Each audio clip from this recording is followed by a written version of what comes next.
Olá! Seja bem-vindo ao canal Dia a Dia com Física. Se você gosta de física, este canal é para você. Se você está estudando para o Enem ou para algum concurso, fica aqui que este canal também é para você. Agora, se você não gosta, acha que nunca vai aprender, então fica aqui até o final que eu vou mostrar que a física faz parte do seu dia a dia.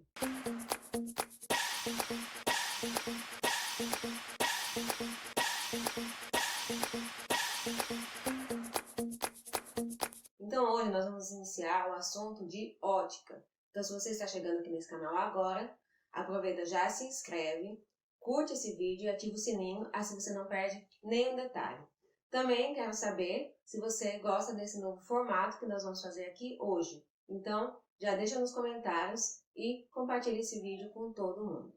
Então nós vamos ver nessa aula que eclipse tem tudo a ver com ótica, porque ótica é a parte da física que estuda a luz, e sem luz não é possível ver um eclipse. Então, nós vamos primeiro entender o que é luz e algumas das suas propriedades, para depois entrar no assunto de eclipse. Essa discussão sobre o que é luz, ela é bastante antiga e já foi também muito problemática, porque alguns físicos estudavam a luz e as suas propriedades e diziam que ela era partícula, ou seja, composta por partículas. Esses físicos eram Galileu, Descartes, Newton e outros da mesma época. Já outro grupo de físicos também estudavam a luz, também estudavam as suas propriedades e diziam que ela se comportava como onda. Então, por exemplo, Huygens, Young, Euler, eles confirmaram que a luz se comportava como uma onda. Hoje, a gente sabe que a luz ora se comporta como partícula e ora se comporta como onda. Então, essa discussão ela não ia acabar nunca, porque os dois grupos estavam certos.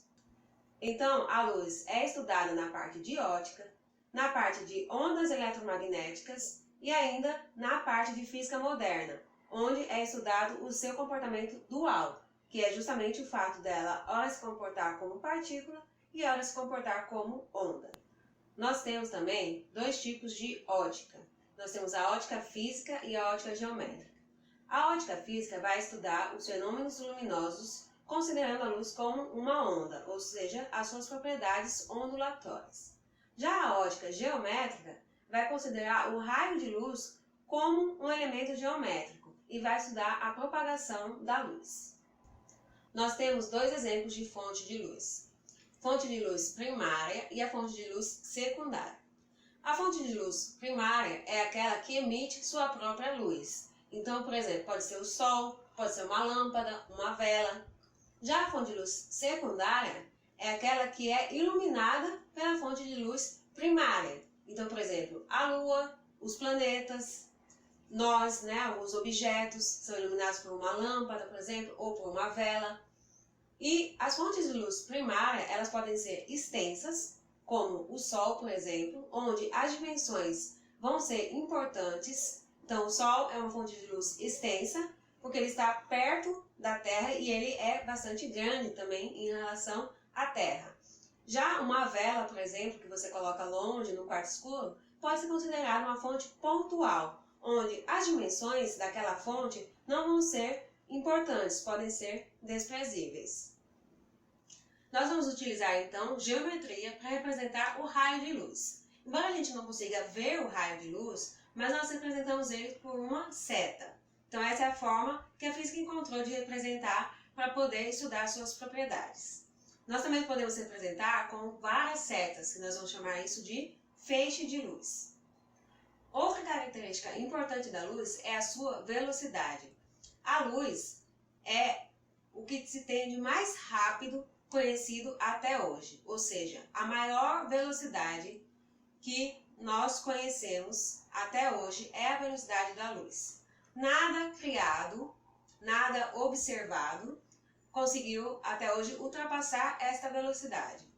A propagação da luz vai se comportar de forma diferente dependendo do meio pelo qual ela está se propagando. Se for um meio transparente, os raios de luz não vão sofrer nenhuma alteração. Então, se você estiver de um lado desse meio transparente e a luz estiver do outro, você consegue ver da mesma forma. Já os meios translúcidos podem atrapalhar os raios de luz. Então você pode ver as coisas embaçadas, por exemplo. E se for um meio opaco, por exemplo, uma parede, então você não consegue ver a passagem dessa luz.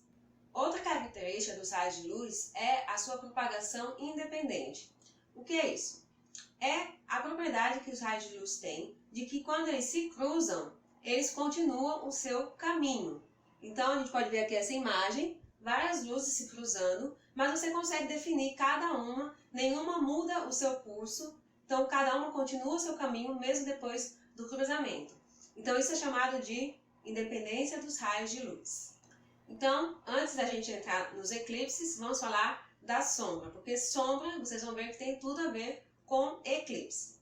Então, sempre que existe luz, vai existir sombra. Se for uma luz pontual, vai haver apenas a sombra. Já se for uma fonte extensa, como o Sol, por exemplo, pode haver partes da sombra, da penumbra e da umbra. Bom, então vamos agora entender as propriedades dos eclipses e como eles acontecem. Já comenta aqui embaixo para mim se você já viu o eclipse, se você já ficou acordado durante a noite só esperando um eclipse, eu já. E me conta aí a sua história sobre os eclipses, se você tem medo, se você acredita em alguma mitologia, ou se você fica caçando quando vai ter um eclipse. Me conta aí que eu quero saber. Bom, então nós temos o eclipse solar e o eclipse lunar. O eclipse solar ou eclipse do Sol é quando a Lua passa entre a Terra e o Sol. E aí, nesse momento, a Lua vai estar ocultando a luz do Sol que deveria estar chegando na Terra. Então, o eclipse ele pode ser total ou parcial dependendo da onde está o observador, ou seja, onde a gente está para observar este eclipse e que região nós estamos vendo desse eclipse. Então, se nós estamos numa região onde a umbra está se projetando, então nós podemos ver o eclipse total do Sol. Já se nós estamos em uma região onde a penumbra está se projetando, então nós vamos ter uma visão do eclipse parcial do Sol. Nós também podemos ter a sorte de ver o eclipse anular ou anelar, que é a mesma coisa, que é quando a Lua está no seu apogeu, ou seja, ela está no seu ponto mais longe da Terra, que é possível. Então, quando nós temos isso, nós vemos uma imagem parecida com essa. Já o eclipse lunar, ou o eclipse da Lua, é quando a Lua está do outro lado da Terra, e daí é a Terra que está ocultando a luz do Sol. E aí também vai depender da região em que a Lua se encontra e que o observador se encontra, que o eclipse ele pode ser penumbral, parcial ou total. Bom, gente, então imagine agora que eu sou a Terra. E aí vocês vão me perguntar, por que não acontece um eclipse toda vez que a Lua está aqui e toda vez que a Lua está aqui? Imaginando que o Sol está lá, longe, né? Gente, isso não acontece porque a Terra e a Lua não estão no mesmo plano orbital. Então, muitas vezes nós vamos ter uma Lua nova ou uma Lua cheia que vai estar fazendo uma sombra do Sol, mas essa sombra não vai estar se projetando na Terra. Então, para que aconteça um eclipse, a Lua, o Sol, a Lua, a Terra e o Sol, ou a Terra, a Lua e o Sol, precisam estar na mesma linha, ou pelo menos pegando ali um pedacinho para que essa sombra consiga ser projetada na Terra e nós sejamos capazes de ver o eclipse. Então agora vamos responder a nossa questão do Enem. Essa questão caiu em 2019 e diz assim: a figura mostra de forma esquemática uma representação comum em diversos livros e textos sobre eclipses. Apenas analisando essa figura, um estudante pode concluir que os eclipses podem ocorrer 2 vezes a cada volta completa da Lua em torno da Terra. Apesar da figura levar a essa percepção, algumas informações adicionais são necessárias para se concluir que nem o eclipse solar nem o lunar ocorrem com tal periodicidade.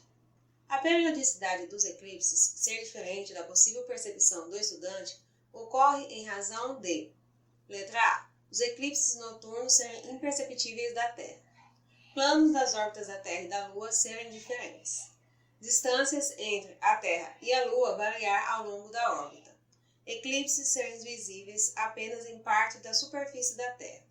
o Sol ser uma fonte de luz extensa comparado ao tamanho da Lua.